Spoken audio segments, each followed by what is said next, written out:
La Pâque, c'est la mort. La résurrection, c'est les prémices. Et les prémices, c'est chacun en son rang. Tu as différents levels, différents types de gloire. Et tu as une gloire d'où on peut te dire, celui qui sème peu, moissonne peu. Donc, il va moissonner. Mais comme c'est peu, c'est-à-dire le type de mort, le type de souffrance génère un certain type de moisson, un certain type de gloire. Celui qui sème beaucoup moissonnera beaucoup. Alors, quand Dieu te fait la grâce de contempler ta mort dans un miroir, de contempler tes blessures, de contempler toutes ces choses qui te mettent du vague à l'âme, qui te mettent de l'amertume, qui te font pleurer, toutes ces choses, tu te dis, Seigneur, tout ça c'est à cause de toi. Je suis dans la mort à cause de toi. N'oubliez jamais le à cause. Parce que j'ai cru dans ta parole, parce que je me suis attaché à ta parole. C'est parce que j'ai cru ta parole que j'ai suivi ton envoyé. C'est parce que j'ai cru en ta parole que je fais comme ça, que je vis désormais comme ça. C'est parce que j'ai cru en ta parole. Seigneur, il n'y a pas de mort sans résurrection. Ça n'existe pas. Est-ce que quelqu'un m'entend? Il n'y a pas de mort sans résurrection. Aussi petite que soit la mort en question, celui qui sème peu, aussi petite soit-elle, il y a une résurrection correspondante. Est-ce que quelqu'un m'entend ce soir? Je veux que tu relèves tes yeux et que tu contemples les portes de ta résurrection. Que tu contemples les 50 portes, que tu dises la mienne est là quelque part. La mienne est là quelque part, et si possible au-delà des 33. Si possible au-delà. Et si possible même la 50e, puisque les premiers apôtres, leur Shavuot, c'est le 50e jour, c'est le nom au-dessus de tout nom. On te donne un titre, on te donne une position. C'est à cause de la mort.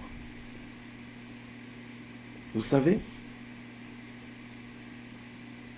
il faut savoir, il faut connaître votre propre histoire. Il faut connaître votre chemin. Il faut que vous compreniez là où vous êtes aujourd'hui. Il faut que vous compreniez l'étape qui est la vôtre. Pourquoi? Quand tu quittes, comme chez moi j'ai quitté Lyon pour venir sur Paris, tu as une autoroute, tu as des aires de repos. Tu t'y arrêtes ou tu t'y arrêtes pas, etc. Tu as différentes étapes. C'est parce que tu es sur un chemin donné qui t'emmène quelque part. Quand tu arrives à un moment donné où tu es fatigué, tu es abattu, parce que la traversée n'est pas évidente. On souffre. Quand on dit la mort, là, ce n'est pas juste une vue de l'esprit. C'est une réalité. C'est une réalité. Mais quand tu es entré dedans, si tu réalises que même la mort est un miracle, la mort est un miracle. La mort est une œuvre. Les gens sont toujours stupéfaits. On était avec lui là, on était avec elle, et puis il s'est passé quoi? C'est comme ça que la mort se passe. Personne ne vous dit, voilà mes amis, j'ai prévu de, etc. À moins qu'il ait décidé de mettre un terme à sa vie. Qu'appelons-nous miracle? On appelle miracle la main de Dieu. Quand la main de Dieu agit, quand la main de Dieu intervient. Pourquoi les gens, j'ai vu ça avec le décès de la servante de Dieu. Elle était sur le podium en train de parler.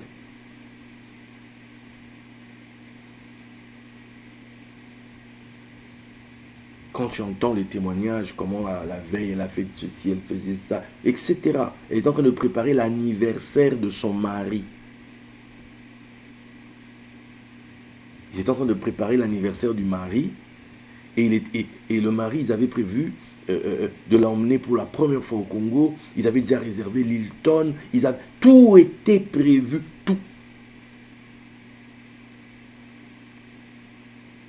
Mais une main est entrée. Comme on dit, l'homme propose, Dieu dispose.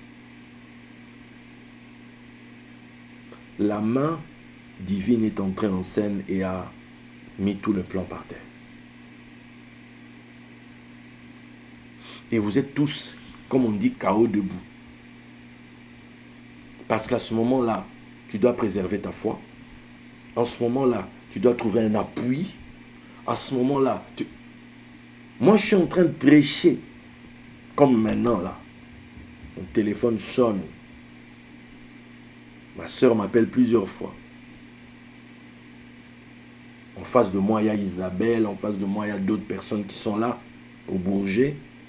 Et là, je décide de prendre. On m'apprend que ma mère vient de décéder. C'est-à-dire,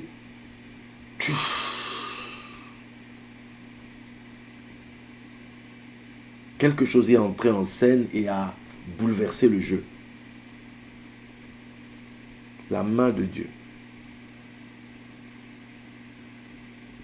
Et quand c'est comme ça, c'est comme un tremblement de terre. La mort est un miracle. C'est un miracle.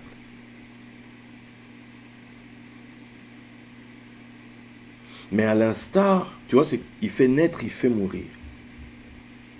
Ok. Comme la naissance aussi est un miracle. Mais la naissance, on prévoit. Pourquoi? Parce que le corps se forme. Paf, paf, paf. 9 mois. Donc, ce qui aboutit au bout de 9 mois avait commencé il y a 9 mois dans l'obscurité. Mais dites-vous bien que la mort aussi. Ce que nous appelons la naissance est un aboutissement. La conclusion de quelque chose. Ben, la mort, c'est pareil. À la différence, c'est que nul ne prend garde. On ne prend pas garde. Tu vois, la femme, quand elle est enceinte, le ventre gonfle. Donc on peut voir, on dit, ah, l'enfant se forme. Mais quand la mort, elle, se forme, personne n'y prend garde. On ne sait pas. Puisqu'on ne voit pas.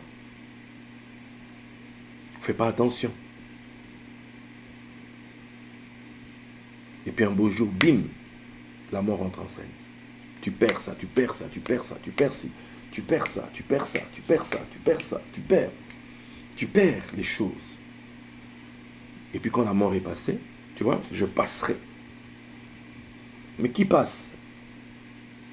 Je passerai au-dessus des maisons, je passerai. C'est l'Éternel, mais il est en train de tuer là. C'est la mort qui passe. Quand la mort est passée, ce qui reste, c'est la dévastation. Maintenant, il faut faire quoi? Il faut marcher. Il faut traverser ça. Puisque en Égypte, quand le pharaon mourait, bien le mort, il faisait la même chose. Il traversait la fameuse mer Rouge, là, et il devait aller dans l'équivalent du désert pour aller au tribunal d'Osiris. 42 juges, comme le désert, 42 étapes, etc. Et la terre où ils doivent aller là-bas, c'est la terre de la résurrection, la terre des élus de Dieu, de ceux qui ont eu la faveur. Tu vois? Donc, il y a la gloire de la vie adamique, on va appeler ça l'Égypte. Il y a la mort, Pâques. Et les morts doivent traverser. Parce qu'en fait, ils sont tous sous le sang de l'agneau. Donc, chaque maison est sous le sang de l'agneau. C'est-à-dire que tous ceux qui sont dedans sont des morts. Le sang de l'agneau aux portes, c'est la maison du mort, de l'agneau. Tous ceux qui sont ici sont des morts. Donc, les gens qui sortent d'Égypte, ce sont des morts. Tu vois? Ce sont tous des morts qui doivent traverser. Et le but maintenant, c'est de ressusciter. C'est maintenant la terre, comme on dit, la terre promise, c'est la terre de résurrection. Je ressuscite. Maintenant, waouh, il y a eu une traversée. Tu vois? Il y a eu une traversée. Quand vous lisez dans votre Bible, vous connaissez cette histoire d'Élie. Élie qui ferme le ciel et Élie qui va réouvrir le ciel. Quand vous lisez dans Jacques,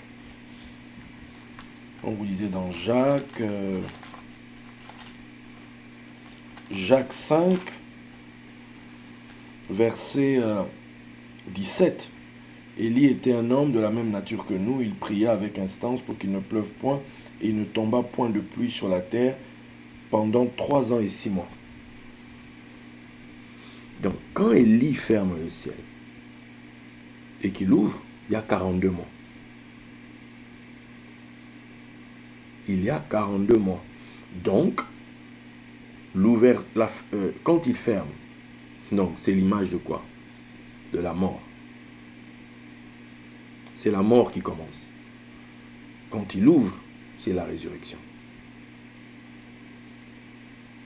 Vous voyez? Donc, maintenant, pendant la période de la mort, quand la mort est en train de sévir, on nous raconte qu'Élie se tenait près du torrent de Kérit, là où des corbeaux venaient lui apporter à manger. On lui apportait du pain, on lui apportait de la viande. Des corbeaux, des animaux, des oiseaux sombres, des oiseaux de la nuit, des ténèbres, on va appeler ça comme ça. Donc, Élie est à cet endroit et il ne bouge pas de là. On ne voit pas Élie décréter que je vais aller à tel endroit moi-même. Non. Élie vit la vie de cette période-là. Tant qu'un corbeau décollait, tant qu'un corbeau pouvait voler, tant qu'un corbeau pouvait aller d'un point à un autre, Élie devait tenir sa position. Élie devait rester ferme. Tant qu'un corbeau pouvait voler encore, Élie n'avait pas de souci à se faire. Il allait avoir son secours. On ne dit pas d'où venaient les corbeaux. Un corbeau allait s'envoler et se diriger vers Élie. Élie aura sa portion pendant sa traversée. Pendant ce moment, il doit traverser les 42 mois. Élie sera secouru. Ce n'est que quand il n'y a plus eu d'eau, ce n'est que quand plus aucun corbeau n'a reçu l'ordre de décoller, que maintenant Élie, on lui a dit, va chez la veuve de Sarepta. Ça, on a parlé de ça. On a parlé de Almana. On a parlé de celui qui pèse. C'est un genre de tribunal aussi là-bas où Élie va. Tu vois? Allez, pendant la période là, de la mort, c'est là où on va peser, on va te peser. En fait, on te pèse en vue de ta gloire. Et on te pèse en rapport avec le type de mort que tu as souffert. Par rapport à ce qu'on doit. Tu vois, l'équinoxe, c'est l'équilibre des deux. L'équilibre des ténèbres avec la lumière. La balance est équilibrée. C'est ça l'équinoxe. C'est qu'on est dans un tribunal. Donc, sur un plateau de la balance, pose-moi tous les éléments de ta mort. Si je vous demandais à chacun de faire un exercice, aujourd'hui, ce soir, prenez de quoi écrire. Écrivez-moi, divisez votre feuille en deux, mettez d'un côté mort et mettez de l'autre côté résurrection. Alors écrivez-moi, mettez la case mort. Là où il y a mort, la rubrique mort, écrivez. Les choses qui pour vous sont mortes, qui étaient là avant, qui étaient la gloire de l'Adam que vous êtes, qui était la gloire de l'homme que vous êtes, de la femme que vous êtes. Toutes ces choses que vous estimez avoir perdues. Toutes ces choses qui dans votre vie vous dites c'est mort. Écrivez-moi ça. Et déterminez c'est mort à cause de quoi. Ben, c'est hyper important parce que si c'est à cause de Christ, alors il y a une porte qui vous est garantie. C'est la même porte qui a glorifié les apôtres. C'est la 50e. Puisque c'est là où Christ, ces gens bénéficient.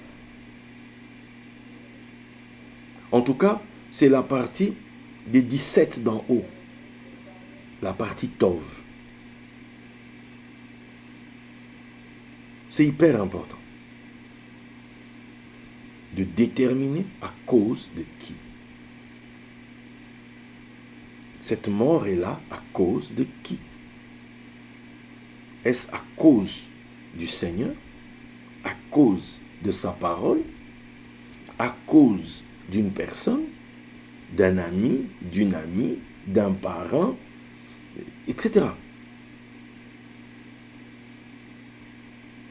La mort est intervenue. La mort est entrée en scène. S'il y a une Pâque à vivre, alors vous devez déjà savoir, vous poser la question, où est-ce que la mort est entrée dans ma vie? Parce que cette porte t'emmène à la porte de la résurrection. Puisque comme je vous l'ai dit, il n'y a pas de mort sans résurrection.